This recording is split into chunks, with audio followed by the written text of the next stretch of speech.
Hey all, welcome to Eliza's Notes. I am Haridev Madhu, second year English Literature student of K College Mananam. Today I am going to deal with the history of Stuarts.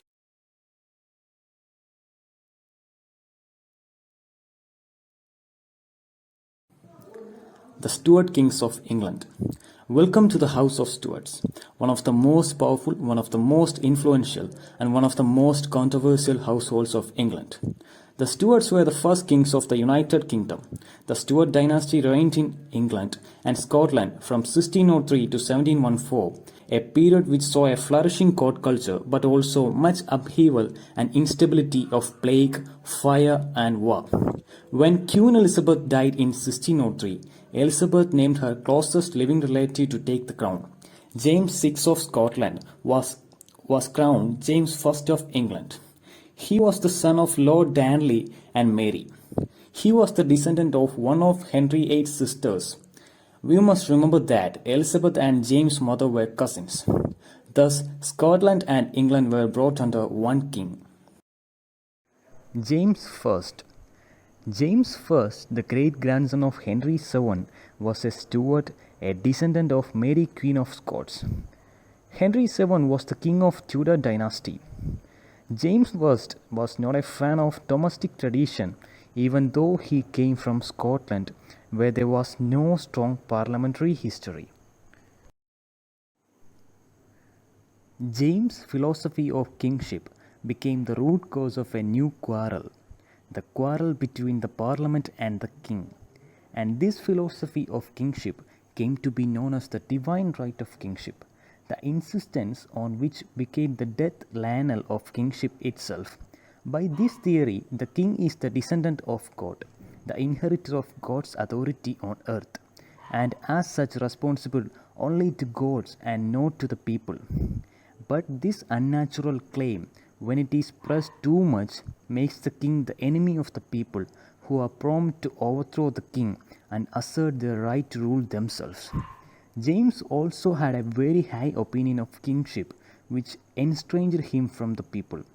His decision to retain Sir Robert Cecil as minister helped to continue the policies of Queen Elizabeth. In spite of his self-importance, he was basically a good man.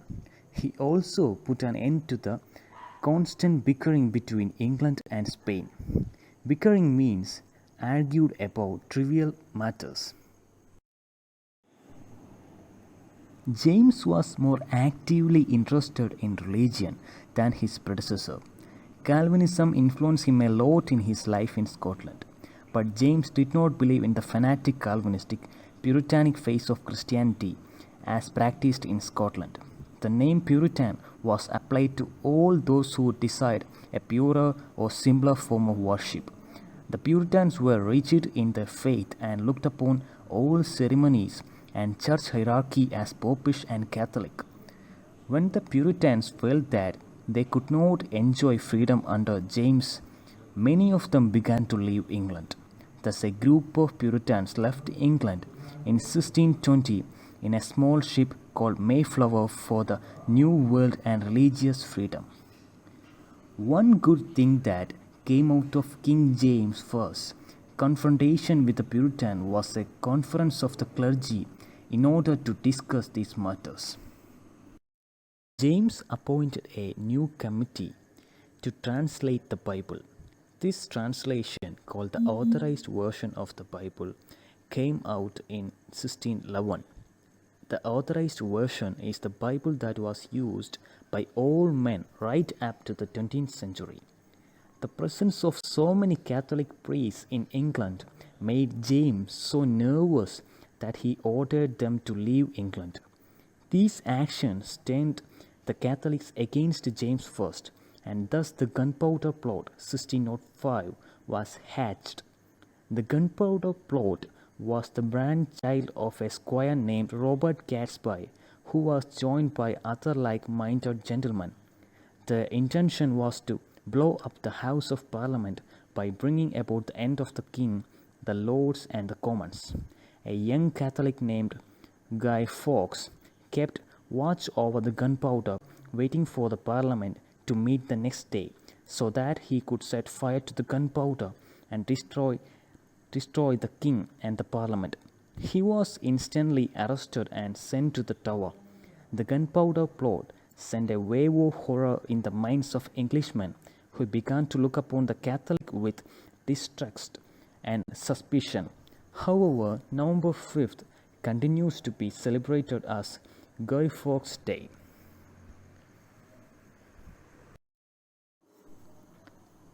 James I and the Parliament. At the start of the reign, James I, he received a tolerably good welcome from Parliament. James seemed to offer Parliament a fresh start after the unpredictable behavior of Elizabeth in her last few years. However, James was on a collision course with his Parliament, particularly the House of Commons. Many of them were educated men. Besides, some of the Commons were Puritans who had good reason to be displeased with the king. The Common even produced a document called a Form of Apology to defend its cause against the king's unreasonable authority. The Parliament wanted to restrict the king's powers to raise money. The extravagant lifestyle of the king required more money than what he gained by feudal rents, customs duty on wool, and tonnage and poundage. He tried to raise money by selling monopolies and imposing additional duties called impositions. The king dismissed his parliament in 1604 and 1610. A second parliament called Additional Parliament was called in 1614. But it was also dismissed as the parliament did not approve the king's demand for money without conceding their rights. The parliament was not convinced until 1621. Robert Cecil passed away, and the new minister George Villiers of the Duke of Buckingham followed unpopular policies. He persuaded the king to send Sir Walter Raleigh to Guyana in search of gold.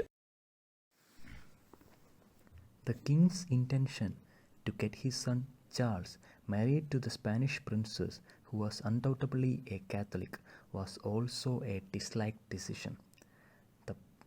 The James relaxed all the laws against the Catholics. James was forced to fight Spain by the strength of public opinion. War needed money, and in 1621 Parliament was again summoned. The Parliament also impeached many of the king's ministers for corrupt practices. Sir Francis Bacon was found guilty and was dismissed from office. The Commons demanded that the king should give up his proposal of marriage of his son with the Spanish princess. The king refused to accept the Parliament's advice to cancel the marriage proposal. They replied in a formal protestation in 1621 that their privileges upon which the king looked down were the ancient and undoubted birthright and inheritance of the subjects of England. James was furious and dissolved the Parliament. The marriage did not take place because the Spanish demand for excessive concession for the Catholics in England could not be admitted. In retaliation, Buckingham sent an army to fight against the Spanish in the 30 Years' War. The King James I died in 1625. In 1625, James I died. During his days, the struggle with the Parliament came out in the open, though it had not reached the horrific height it did in the days of the successor.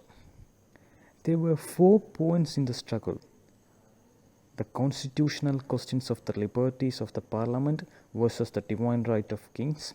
Secondly, the Puritans versus the moderate Protestants on the religious front.